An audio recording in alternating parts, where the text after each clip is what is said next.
Well, good evening, everyone. We welcome you to the first Q&A with Irish hockey coach Jeff Jackson. Thanks for coming tonight. We greatly appreciate it. Yeah, you can clap. Absolutely.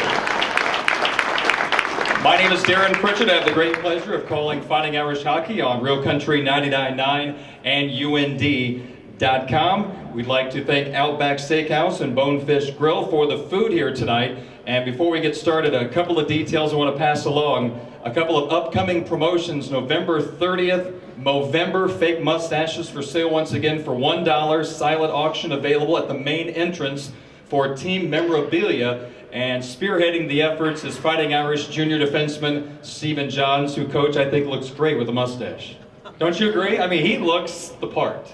Bring a teddy bear for the annual teddy bear toss during the second intermission. Post-game, all fans invited to skate with the team and Santa, $3 skate rental. So that's December 1st if you'd like to participate in that. Now, right off the bat, we're going to give away something because we asked you to RSVP to this event, and we're giving away a little prize to the first person who RSVP'd, and his name is Dave Hanover. Dave, are you here?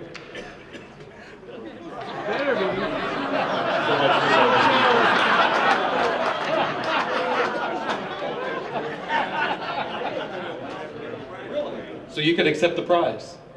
I would think so. Okay, we have a slash relative. Is that close enough?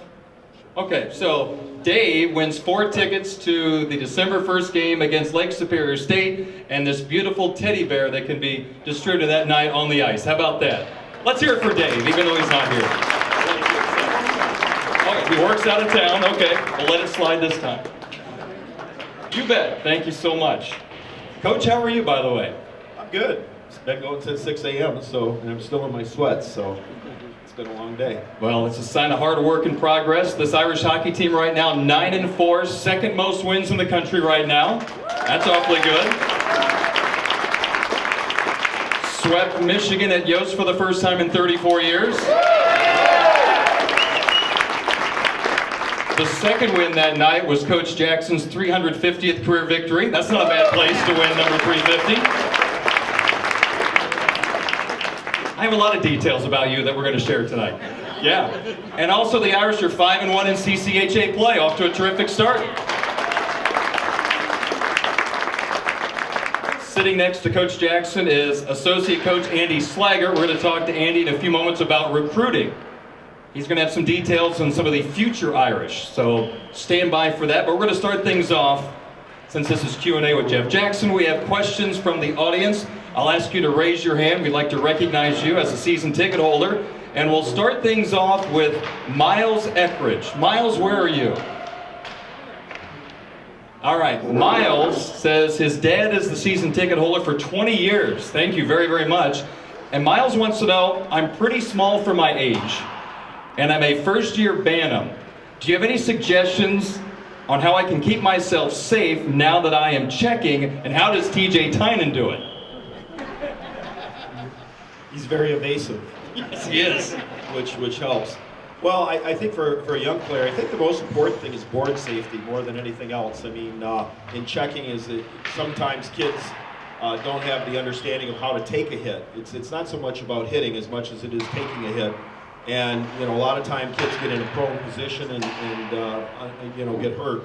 I think the biggest thing is anytime you're up along the wall, I think it's the most important thing is getting a good low skating base, bending your knees, preparing yourself to be hit. And I think that a lot of times kids are, you know, they're so one-dimensional on the puck that they sometimes lose sight of what's going on around them. And I think awareness is the other part of it. But you know, as you get into checking, I think that the most important thing is to be respectful in giving checks. You know, it's an important part of the game, but it's also something that can injure another player. And you know, without question, I think as you get older, you know, strength is a huge component to it, and getting stronger. You know, with TJ, he may not be the biggest guy in the world, but he is a physically well-developed young guy. He's really worked at developing his body. And it certainly makes a big difference in him being able to take hits when he has to. But the one thing about him is, you know, he plays with so much heart that he's not afraid to get involved physically. And that's one of the deficiencies sometimes with younger players or players that aren't very strong, is they have a tendency not to be willing to get hit. And I think learning how to take a hit is probably as or more important than learning how to hit. Our next question comes from Michael Priam, a second-year season ticket holder. Michael wants to know, with the move to Hockey East, Coach, will your recruiting change? Will you go after more players from the East Coast who could play in front of their family? I think in time we will probably get more involved in recruiting out east. The one thing that we've made the decision on is as we continue to move through our basic recruiting areas, and Andy can get into this further, is that you know, we're pretty much centered in the Midwest with kids out of Illinois, Chicago specifically, Michigan, Detroit, and then, you know, surrounding areas. There's more players coming out of St. Louis now. There's kids coming from Wisconsin. You know, we've tried to be very active in the state of Minnesota. We've had a great tradition back to the days of Lefty Smith of recruiting players in Minnesota. And, you know, I think the important thing for us is that, like, when we recruit Minnesota, we don't want to take Minnesota's leftovers, the University of Minnesota's leftovers. And it would be the same way in recruiting out east, is that we don't want to go out east if we're going to be taking Boston College's leftovers or Boston University's. You know, there's a number of, you know, big-time recruiting schools out there, and I think the fact that once we create an identity out there, I think it'll be a lot easier for people to be recruited to Notre Dame. And we've had kids express interest here. And I think that'll grow over time when people start seeing us play out there on a regular basis. And, you know, I think with, you know, our national television contract coming in next year, I think that'll also, you know, open the door for recruiting kids from out east.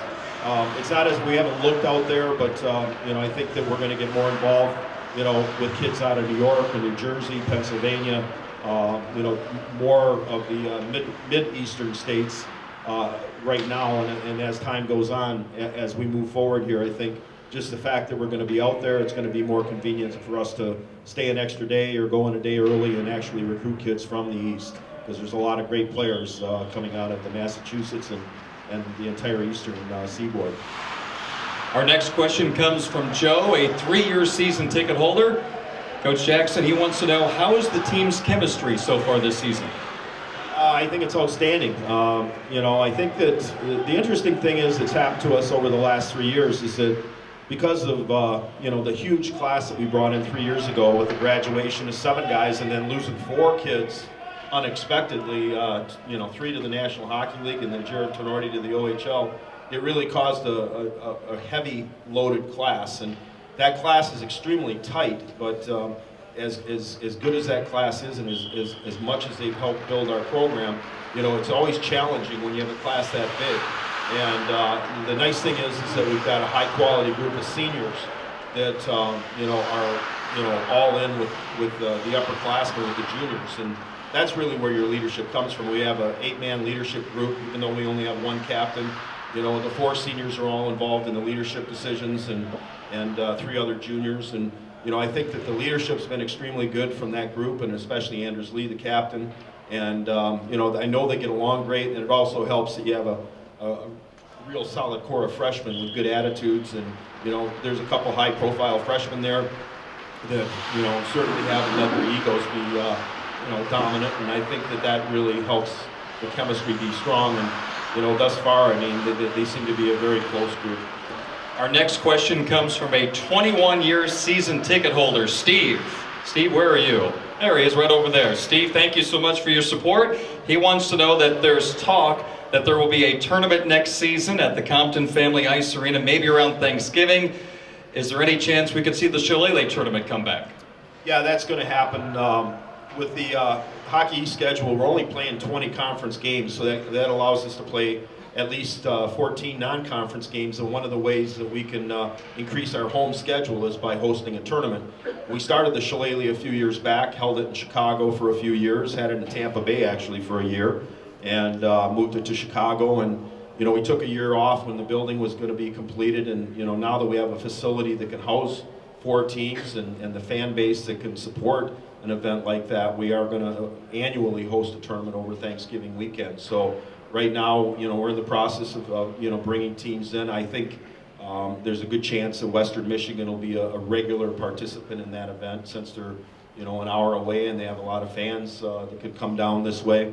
And then it's going to be a matter of finding 2 more at-large teams. And it'll allow us to keep a relationship with Western Michigan as well. One more scheduling question. I'm going to build off Kirk's question. He's a 5-year season ticket holder. With the game coming up at Soldier Field, we play Miami and Oxford Friday, then go to Soldier Field and play on Sunday in February. He was asking about, was either of the games going to be a home game for us, or was this an entire series that was going to be in Oxford if it wasn't for the Soldier Field game? No, this is Miami's home series, and we're looking forward to it. Obviously, my first experience in an outdoor game. I'm not sure about the idea of playing in Chicago in February, but we'll see how that goes. My biggest concern is going to be being warm enough, I think, that in that game. But it should be a great series. Miami's a great program, and I'm sure we'll have a spirited affair down there on Friday night and come back and play on the outdoor ice. I was in favor of it, obviously, because it becomes a little bit more of a neutral site type of game, even though they'll have last change and wear the white uniforms. But you know, I think it should be a great event, especially with Minnesota, Wisconsin there. It should be a well-attended event. You know, 4 schools that have a pretty strong relationship with the city of Chicago. And it should be a fun event. I hope people get out and see it. It should be a great time. So the pressure's on our equipment specialist, Dave Gilbert, to keep you warm. Yeah, and some insulated socks. Okay. Now we get to the officiating portion of our Q&A, one of my favorite parts every time we do this. We actually have 2 this time. Kathy, 15-year season ticket holder. This is actually a very good question. Why are some referees slow in whistling icing?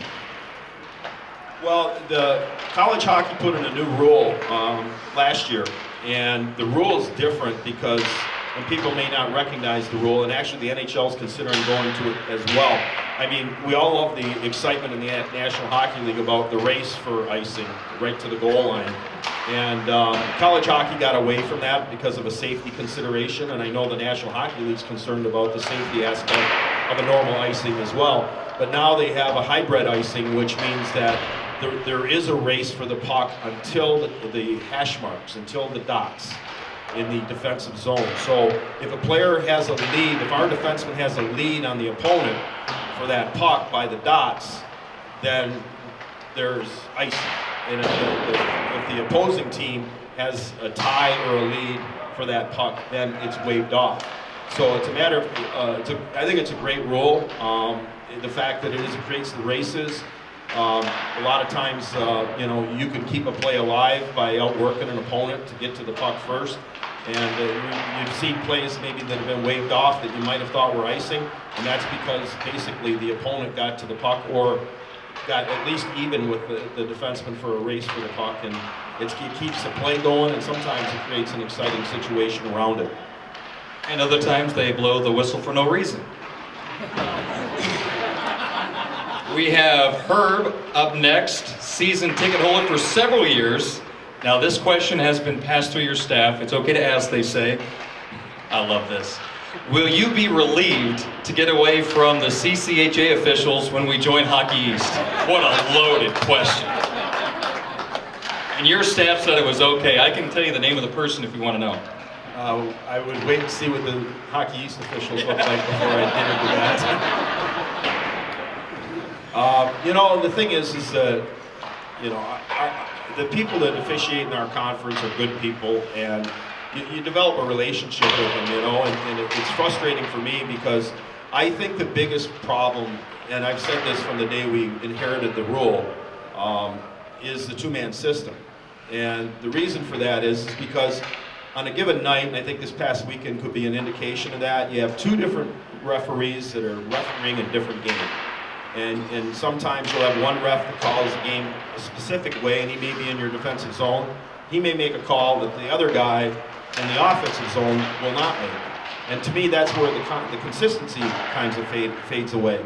And when we had the 1-man system with the 2 ARs, the linesmen acting as referees for, you know, a flagrant foul behind the play, I actually thought that was a good system. We were the only conference that had that system.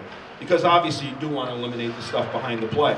But the thing is that I really think the bigger problem is that, you know, in the National Hockey League, they have the best of the best. And, you know, it waters down from there, and I'm not sure that to cover the entire country in college hockey that we have enough officials, you know, of the quality to have a 2-man officiating system. So I've been against it since they put it in. I think it's fine for the National Hockey League. You know, the American Hockey League still hasn't used it. You know, there's some junior leagues that don't use it, but obviously they do it for the right reasons. But the thing is that it's just like the depth of your hockey team. Sometimes you may not have the same depth as an opponent, and that makes a big difference in the game.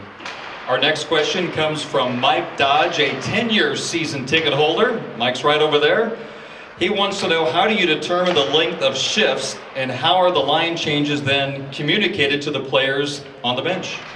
Well, I mean, we have the marker of 40 seconds. That's the max that we want our guys on the ice for, and I think that's reduced probably closer to 30 seconds when we're killing penalties. But you know, it's not a thing that, you know, I try to track it by watching the clock during the game to see when I change lines, and you know, try to make sure that guys get off the ice in that 40-second time period. We actually have a system with our hockey operations director, who's here, Nick Sergey, in the back, that in between every period, he gives me a report on how many shifts the guys have had, how long they've been on the ice, what their shift length is. So I have an idea after every period which guys have played, you know, so many minutes, and I can actually monitor minutes of a game to see that maybe, you know, one line or maybe one player has played 8 minutes in a period. I need to bring that down a little bit. That's decision making by me, but it's also you know, something that if I play TJ Tynan too much of the first period, he may be exhausted when we need a goal in the third period. So it's a matter of kind of tracking that information, and if I have a player that, you know, is consistently over that 40-second marker, I'll address it with him. And sometimes it's impossible to get off the ice in some situations, and you know, kids have to, you know, they have to understand that short shifts makes us a better team, because, you know, we'd like to outshift teams, which we did this weekend, especially on Friday night. You know, I was having trouble trying to match lines because we were getting up 2 lines out there for one for them in some instances, and that gives us an advantage because we have fresh players out against fatigued players. Joe Dundon, 5-year season ticket holder. This is a good question, because I think a lot of people wonder this, because they'll watch a game, there's a face-off, the guy ready to take the face-off doesn't even move and gets kicked out of the face-off. What leads to that? It's not just the centerman that causes an you know, encroachment on face-off situations. It could be one of his wingers, it could be one of his defensemen. It's almost like a false start in football. You know, I think that you know, the defensive team's supposed to have their sticks down first. That's another thing that causes a problem sometimes, is that, you know, the player won't get his stick down, so he gets thrown out, or gets his stick down, you know, the other player has his stick down first. And, you know, it's a matter of consistency there too. It's no different than the, you know, the question about officiating. Sometimes we have the same issues with linesmen. Caleb and Howard, first-year season ticket holders. Where are you? There they are, right back there. Coach, do you plan to stay with one goaltender? Well, I think as long as we have a goaltender that's playing as well as Steve Summerhays, you know, we'll continue to ride him. I mean, there's going to be times. I mean, I was actually considering playing Mike on Saturday night, had we won on Friday night. You know, I've got a good goaltender in Mike Johnson, and I don't want to just totally eliminate him from the rotation, and I want to keep Summerhays fresh. So, you know, I'm hoping to get Mike Johnson, you know, several games here, you know, before the season's over. You know, but as long as Summerhays is playing the way he's capable, you know, if he could play at this level on a consistent basis, it's going to be awful hard to push him out of there, because this is what I've been clamoring for the last couple of years, and you know, he's been pretty consistent, you know, on a nightly basis, and that's something we've lacked until just this year, and you know, in the last 3 years, and you know, it's a matter of now just trying to evaluate when he needs a break, and also make sure I keep Mike engaged in case something was to happen where Steven got injured. Quick follow-up, is there any comparison in Summerhays' style to what we saw from Jordan Pierce or David Brown? No, you know, Steven's an animal within himself. I mean, he's a different beast. You know, he's a sprawler, and you've seen some of the great saves he's made in a cross-crease, sprawling fashion. I mean, the one thing he's become much more positionally sound in the last year. I'd say it really started happening mid-season last year, where he's in much better control on the initial shot, and that helps him in controlling rebounds. It helps him not give up pucks that may dribble between his legs, like we saw maybe in his freshman year, or maybe under his arms. You know, he's much more in control, and he's much more compact, which has really made him much better this year. And and it's really allowed him to be less acrobatic, which is something I've been shooting for, because if you're acrobatic, sometimes that means you're out of position in the first place. So he's in position and control a lot more right now than he was a year ago. And we've got time for one more question. Mike Williams, a 1972 Notre Dame graduate, second year as a season ticket holder. Mike wants to know, can you tell us a little bit about the freshman class? And I'll just kind of name off some guys. We'll start with the defense, Andy Ryan. Well, Andy's a kid that obviously he's the brother of a former Notre Dame player, and I think that Andy's going to be good in time. He needs to develop his skating skills probably more than anything else. He's got really good puck skills. He's got good vision, and he's sound one-on-one. His biggest problem right now is he needs to physically develop his mobility. You know, and that's something we knew going in, and it's something that, you know, you can improve a player's skating to some degree as far as his ability to cross over, his ability to change directions, and that's right now Andy's biggest weakness, is he has to continue to work on that. And I think, you know, just based on his understanding of the game and his, you know, and his puck skills, you know, he could end up being a really good player for us down the road. Now let's go to the forwards. You have number 14, Thomas DePauli.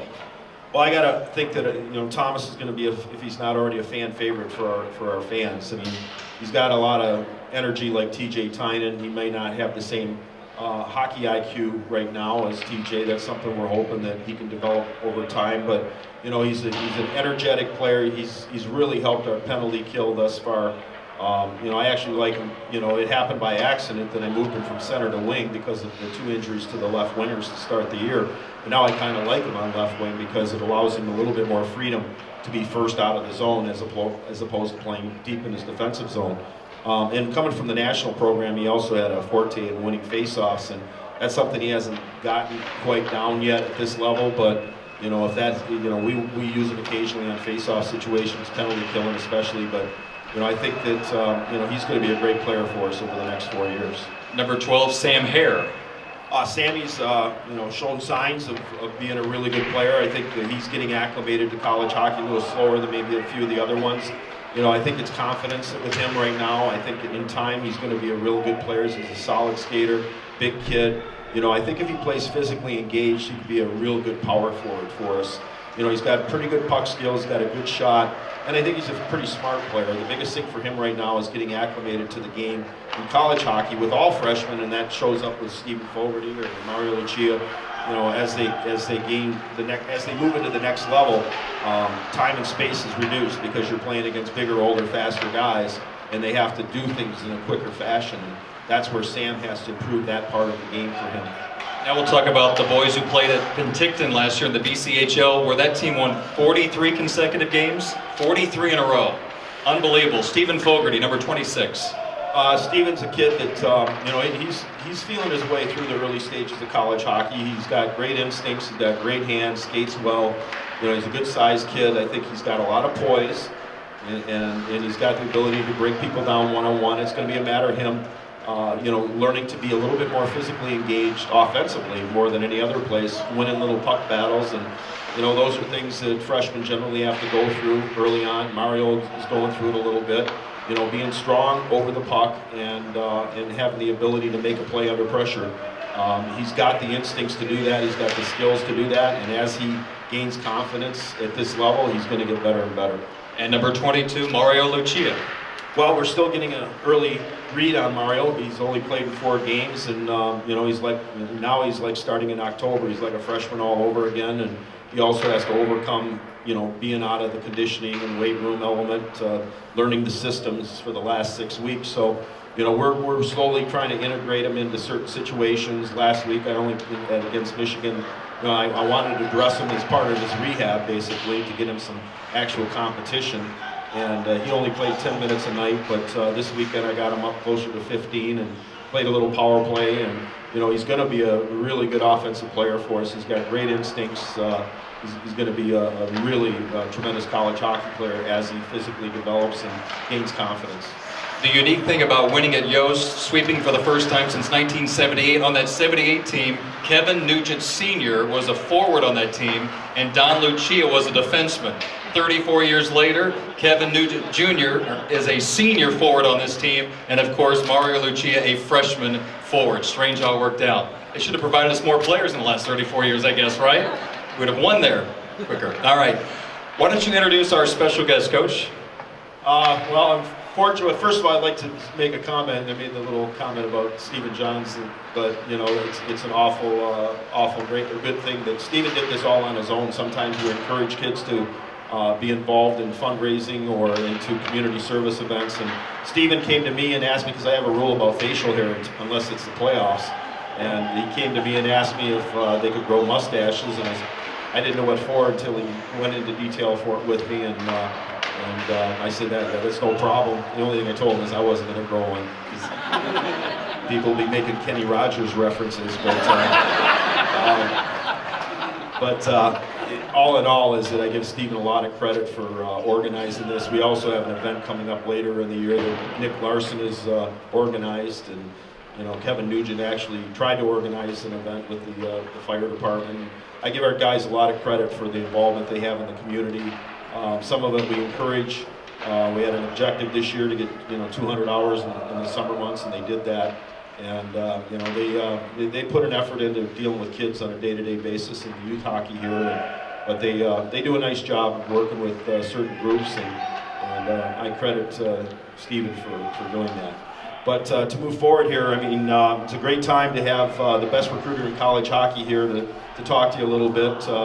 Andy's been here for a number of years, but since I've been here, he's a perfect fit for our staff. I mean, we have such a great relationship with the three and Jason Nightingale, the four of us. Paul Pulley and Andy have, in my opinion, combined to give me the best staff in college hockey, and I'm very grateful for the efforts he puts in, especially with his three boys. He's on the road an awful lot, and a lot of these great players that we're talking about here tonight wouldn't be here if it wasn't for Andy. And it's not just about the quality of the talent, but it's about the quality of the individuals that we're getting in our locker room. I mean, great kids. I talked about the service, but I'm also proud of what they accomplish in the classroom.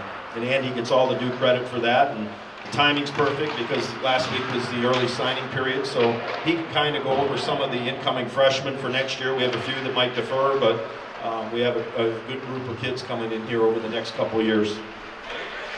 Ladies and gentlemen, Associate Coach Andy Slaggert, 20 years as an assistant coach after playing for the Fighting Irish. So, when you were a player, if someone would have told you you'd be on the coaching staff for 20 years later on in your life, what would you have said? I wouldn't have believed it. Not to stay here for 20 years and with three different coaches, all of whom I consider friends to this day.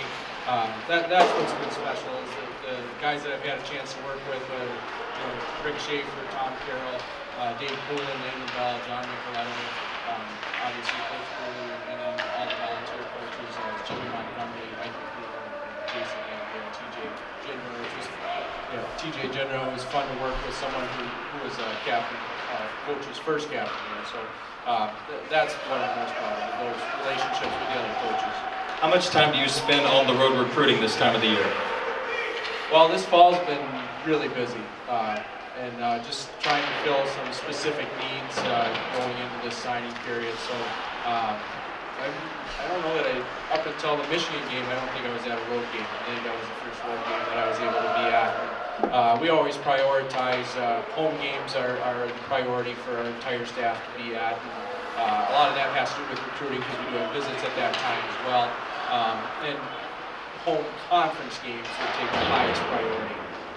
And then it kind of goes there, road games, road conference games, and road non-conference games. So we kind of pick and choose what is the priority as far as recruiting and being at those games, and we try and get as much done in the first half of the year so that we can all be at the games in the second half, hopefully for a stretch run and playoffs and things like that.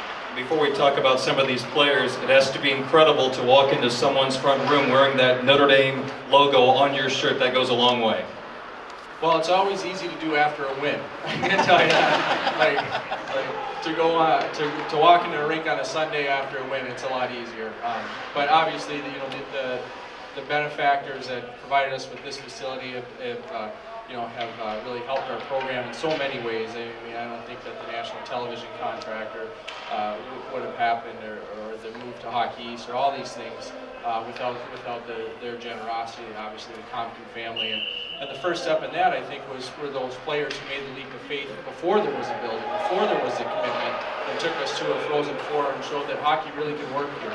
And that started with Lefty and Rick and Dave and up to Coach Jackson, really to put those finishing touches to get us to that Frozen Four. Let's talk about some of the players, and this isn't like football and basketball where you sign a class and they all come at once. It is different in hockey, so some of these guys we mentioned maybe 2 years down the road possibly.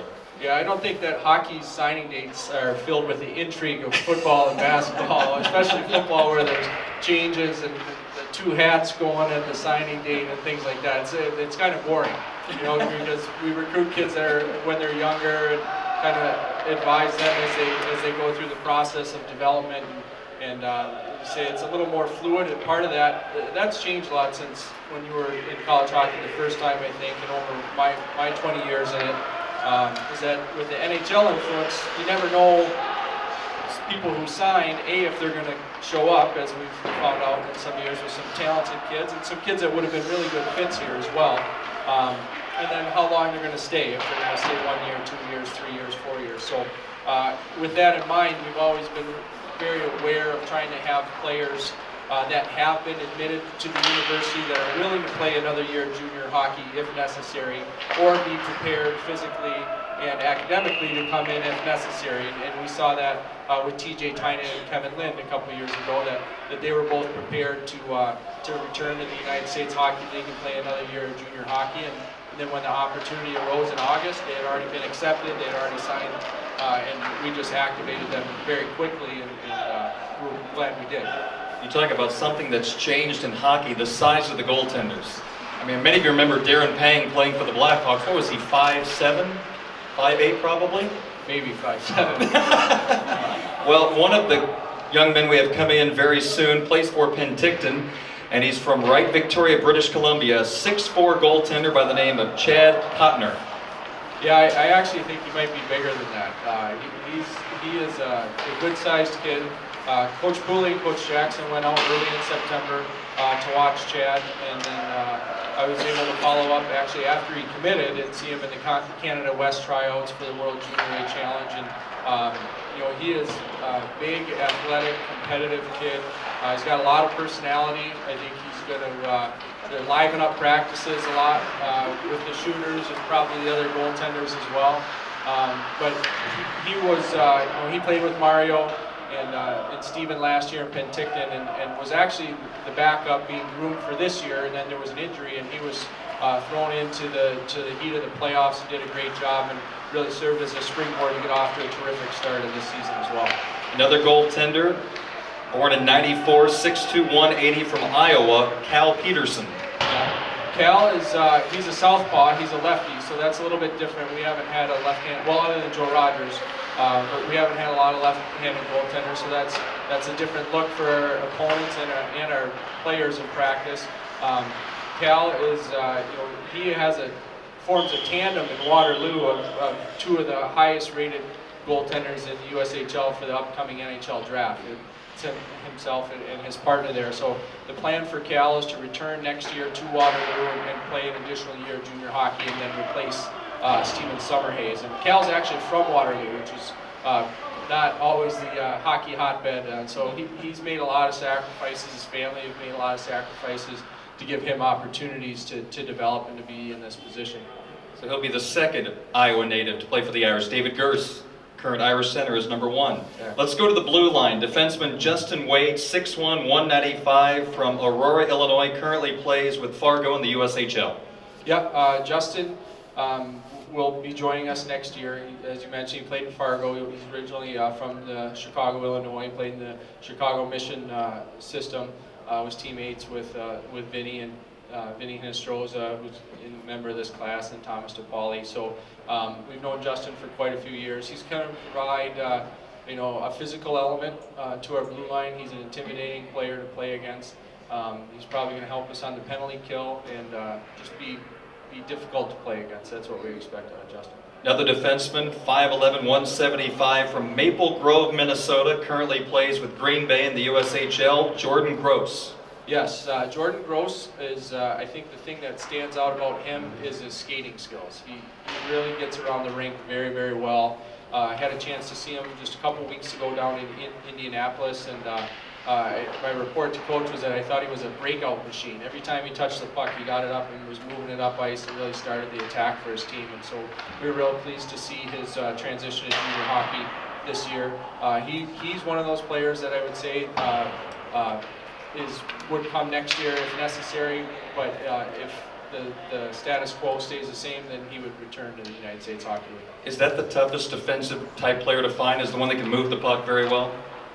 I think the toughest right now is probably a power play defenseman. Yeah, I think you know, the pure offensive defensemen, you know, the Bobby Orrs, you don't see those. The game has changed a lot. I think it's really hard for someone to pick up the puck behind their own net and rush it the length of the ice and make a play and create offense.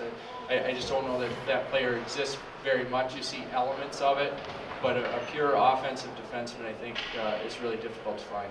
All right, now to the forwards, a left winger from New York. New York plays with the Chicago Steel right now in the USHL, 6'3", 206, Ali Thomas. Yeah, Ali actually is now in Des Moines. He was recently traded. Yeah, so, but I think he's an example of maybe a little Eastern influence creeping in. You know, as Coach mentioned, you know, you're going to probably see, before you see a lot of Massachusetts kids, you'll see a few more New York kids sprinkled in on the roster. And Ollie's going to provide us with some grit. For his size, he moves very well. He shows good vision and good hands. But really, I think what we want from Ollie is with some of the you know, with some of the kids like Thomas DePauli and Vinnie Hinestroza to provide a little size and some grit on the wing. Right winger, 5'9", 155, from Fullerton, California, Andrew Ogilvie. Yes.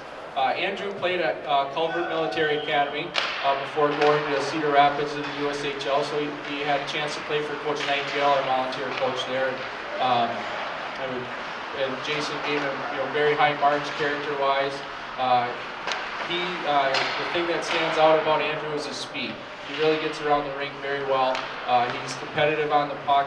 He's shown some offense in the past. That's something that we think is going to grow with his time in the USHL. And I think also with his physical development. He's still developing physically, gaining some strength, and then I think his offense will increase. Is California becoming a college hockey hotbed for recruiting? More so, yeah. I think hockey players come from everywhere. Coach alluded to our roster. You know, I think we have 6 Illinois kids, 4 Michigan kids, 4 Minnesotans, 2 Wisconsin kids, British Columbia. We're much more diverse roster than I think you see in some of our opponents, and that's due to the, as you mentioned, the crest on our sweater, on our jacket when we walk in the room. So we can really go in a lot of different places to get kids, which I like. I like the diversity in our room. I like having kids from different parts of the country, and you know, Andrew's really our first Californian. He was excited about that, about, you know, being able to represent the state in that. So we're excited about it. And it helps your suntan. Yeah, except that he was in Culver. It was only 45 minutes away. All right, and we've got 2 more guys to talk about, both centers. The first guy, 6'1", 197 from Cadillac, Michigan, played with the under-18 team, still is, did not play against us, but Dawson Cook. Yeah, I know Dawson was injured when they played here. He was disappointed, but he was able to make his official visit, so he was in the building that day and spent more time with us than with the other team. So, but Dawson, you know, Cadillac, Michigan is while it is cold up there, it's not considered a hockey hotbed. So there aren't a lot of Division I hockey players to come out of Cadillac High School. So for Dawson to be able to be in a position to be on the national team and to come to Notre Dame is pretty remarkable. He's a very athletic kid, 3-sport guy growing up. Family is very athletic, very active, and so I think that he's got a lot of development still ahead of him. Right now, his forte is penalty killing. He's the best penalty killer for the national team. Face-offs. If you go to a game and watch them play, if they have a 1-goal lead late in the game, Dawson's going to be the guy over the boards. But we feel that with his skating skills and his vision, that he's going to be able to improve his offense as well. And the final guy we want to talk about tonight, another center, 5'9", 153 from Bartlett, Illinois, plays with the Waterloo Blackhawks in the USHL. And this guy's name has come up a couple of times on Twitter. Some national writers have talked about a great junior tournament he had overseas recently, and that is Vinnie Pecoraro. Yeah. Did I get it? Yeah, we recruited him for you. Yeah. Thank you. So, Vinnie is a very dynamic player. I would say he's in the TJ Tynan mold. He and Thomas DePauli were teammates in midget minor hockey. And Thomas went to the national program, and Vinnie went to Waterloo in the USHL. The last 2 years, Vinnie got injured towards the end of the season and wasn't able to play in the playoffs for his team. And so that was one of the big factors that we wanted him to go back to the USHL and finish the season and have that experience of playing in the playoff and being a leader. And in the World Junior A Challenge, he was in fact the captain of the U.S. team in that tournament, which they won gold. He was the leading goal scorer in that tournament. I think he won in 4 games, was player of the game in 3 of the 4 games. So, I think he's going to be a real fan favorite right from day one once he gets to campus. Pretty good class coming in over the next couple of years. Thank you for what you do. Great job. Thank you. Associate Coach Andy Slaggert. I want to let you know, Friday, December 7th, when the Irish take on Michigan State, the game is going to be on national TV on the NBC Sports Channel. We are asking you to wear white shirts that night. We're going to be handing out white rally towels, but we want to create a great picture for all the folks watching across the country. So if you would spread the word to all the fans out there, we want you to wear white on Friday, December the 7th, when the Irish take on the Michigan State Spartans on the NBC Sports Channel, which is the home now Fighting Irish Hockey. That's pretty cool. All right. Coach, any final words as the Irish get set to take on a team you're very familiar with? The Lakers of Lake Superior State this Friday and Saturday here at the Compton. Well, first of all, the Lakers are probably a better team than they were a year ago, and I think it's going to be a challenging weekend for us. They're getting their #1 goaltender back as we speak, and I'm good friends with a number of the people up there still, and Jim Rock. I think his team is going to be more of a threat than people think as far as being top 6 team in our conference, top 5 team in our conference. I kind of thought that going into the year, so it should be a good weekend of hockey coming up here. And my final thing is that since we won't have another one of these, I think until January, if I'm not mistaken, just to wish everybody a happy holiday and make sure you bring teddy bears this weekend. We're actually, I believe, going to do it at the end of the second period, if I'm not mistaken, as opposed to during the goal. So yeah, that's right. Last year we had a little video review, didn't we? Well, yeah, we don't want our referees to lose sight of anything. So we'll keep the teddy bears in the stands until the period's over. But obviously, Merry Christmas and a Happy New Year to all of our great fans. Thank you. Yeah, thank you for your support. And the next Q&A is February 25th at 6:30 right here at O'Brien's. We look forward to seeing you this weekend as the Irish take on the Lakers. Notre Dame 5-1 in the CCHA, so we need your support, need your yelling, stomping, screaming. So we will see you at the Compton Friday night. Thank you so much for coming out tonight. Q&A with Jeff Jackson, presented by Outback Steakhouse and Bonefish Grill. Our thanks to UND.com. You'll be able to watch this on UND.com very, very soon. Thank you so much, and go Irish!